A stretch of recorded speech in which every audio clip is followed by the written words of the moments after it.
Hello everyone. Today I am going to talk on the topic of legislative and education awareness service. Introduction. There has been a steady history of government and social policy supporting the development of individuals who are differently able so that they may have greater opportunity to participate in independent life in the communities. This amendment to the Education for All Handicapped Children Act, emphasizing on the provision of service to differently able infants and toddlers, that is from birth to 2 years, as well as to the other preschool children. Motor development is critical to the functioning of preschool children, whether differently able or not. An effective early physical education program will minimize the likelihood of institutionalization of some of the more severely differently able individuals and will maximize the potential for independent living in society. The next point, that is concept from legislation. Three primary concepts that has emerged from legislation have implication for conducting physical education for the differently able. Number 1, school personnel must spell out achievable object in details and be held accountable for subsequent evaluation. Number 2, parents must be fully informed of the nature of the program in which their children participate. Number 3, the education should take place in the most integrated setting with normal children in regular class. Each of these components of this educational delivery system require the focus to be on the individual needs and learning of children with specific disabilities. Okay, next point, intramural and interscholastic sports. Differently able children need the same opportunity for participation in intramural and interscholastic sports activity like the normal children. Furthermore, these opportunities ideally are provided in the most integrated setting. However, provisions should be made to separate the differently able from normal children during participation when it is necessary to ensure the health and safety of the student or to take into account their interests. Central theme of the provision of equal opportunity in intramural and interscholastic participation for the differently able is that of reasonable accommodation for this learner. Legal background. Differently able children in the public school do not come about by chance.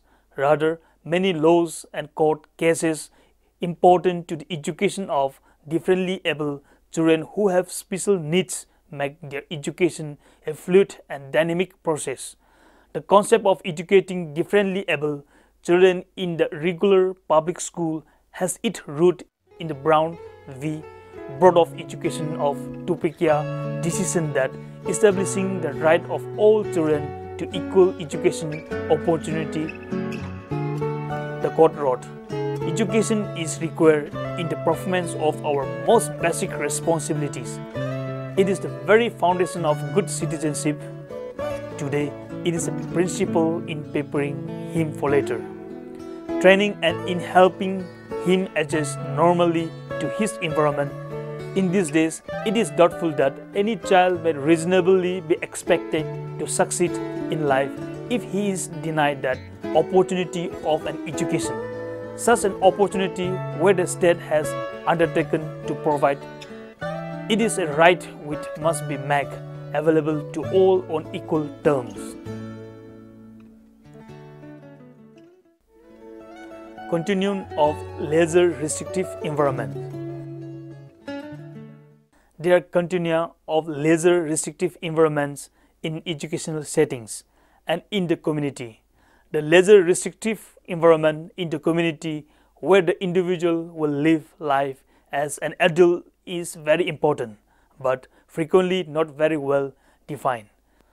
In the school setting, the leisure restrictive environments are fairly well defined with respect to matching the severity of a problem of an individual with a setting in which the differently able individual will be placed. The suggested cascade system of leisure restrictive school environments will be as follows. Level 1. Specialized facilities, that is non-public school. The differently able student need more intense physical education that can be provided in a public school, that is day or residential program. Level 2. The special school setting. The differently able individual receive an individual physical education program under the direction of an adapted physical education teacher in a specially designed facilities within the public school system. Level 3. Regular physical education class and adapted physical education class, that is differently able. Differently able students receive the special physical education program under direction of the regular physical education teacher.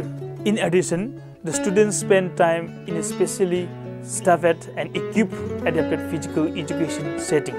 Specially staffed and equipped adapted physical education setting. Level 4. The regular physical education setting plus supplementary instruction and service. The differently able pupils receive the individual physical education program under the direction of the regular physical education teachers. In addition, instruction or services from an adapted physical education specialist is provided. Level 5. The regular physical education setting. The differently able student receives an individual physical education program under the direction of the regular physical education teacher in the regular class. Fundamental concept of least restrictive environment. Despite legal support for the principle of least restrictive environment, school placement of children with specific disability will be argued in informal discussion and formal hearing. The following points are critical to the concept of least restrictive environment. Number 1. The placement of differently able children must be flexible and re-evaluated. Appropriate action should be taken on the re-evaluation. Number 2. The desirable placement goal is movement of the child to less restrictive environment where it is possible to participate in normal community and school activities with normal children. Number 3. Eventual placement of the differently able in less restrictive or normalizing environments require individual program so that they can learn skills which allow for participation with normal children in normal settings. Next point, that is community-based physical education programs. The major goal is to provide an education so that differently able individuals could become independent adults in the community. Prerequisite to independent living in the acquisition of the physical and motor skills that will enable a differently able individual to participate in domestic, recreational, and vocational life in the community. The physical and motor skill attained in instructional setting in the school should be generalized into physical activity in the community. For the most part, normal individual can make adaptation to community recreational life. However, many differently able individuals, particularly those with severe sign of differently able, may find it difficult to generalize what was taught in the public schools to community, sports, and physical activity. To overcome this problem, one of the recent initiatives that has been put front in education for differently able persons is community-based assessment and programming, which is a system that provides specific curriculum context for an individual. The school curriculum focuses on behaviors and skills that an adult will be able to use in the community environment.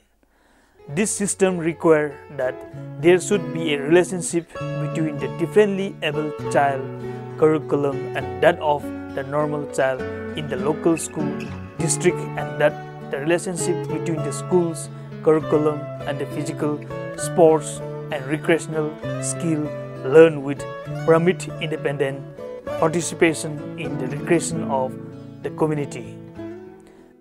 This well programming for differently able person must be made on two levels: community-based assessment and programming, which assure the linkage between community, school, curricula and the needs of the child.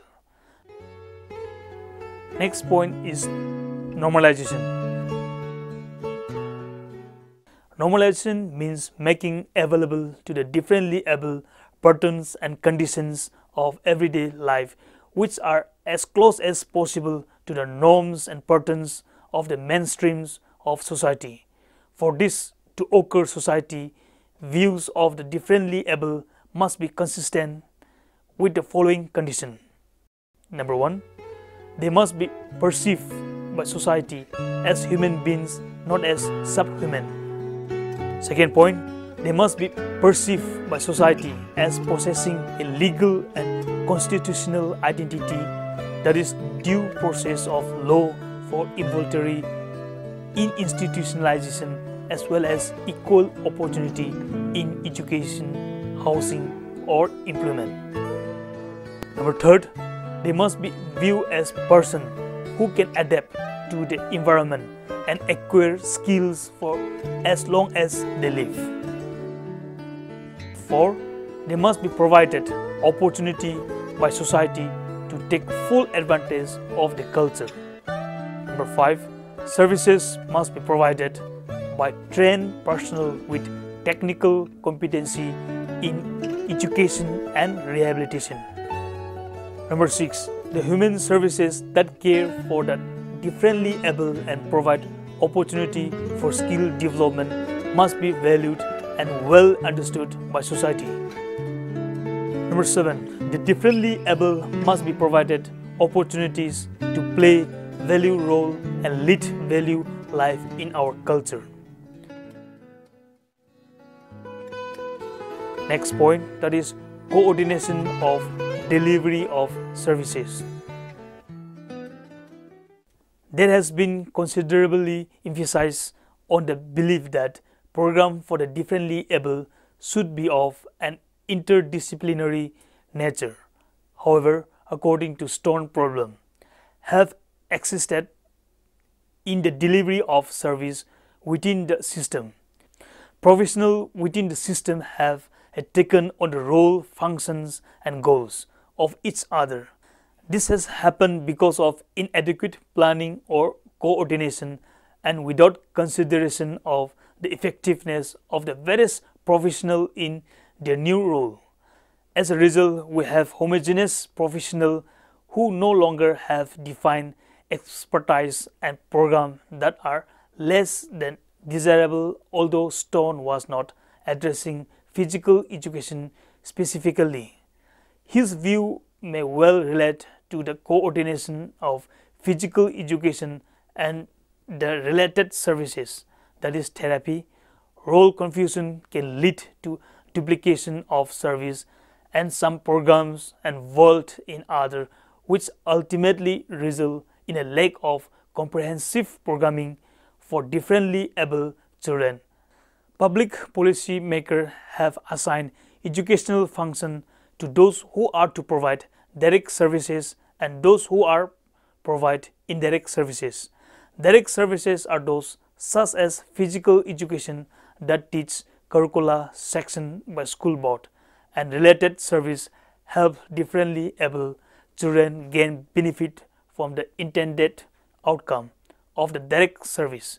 Example, physical therapy, occupational therapy, and recreational therapy. Next point, that is the concept of related services.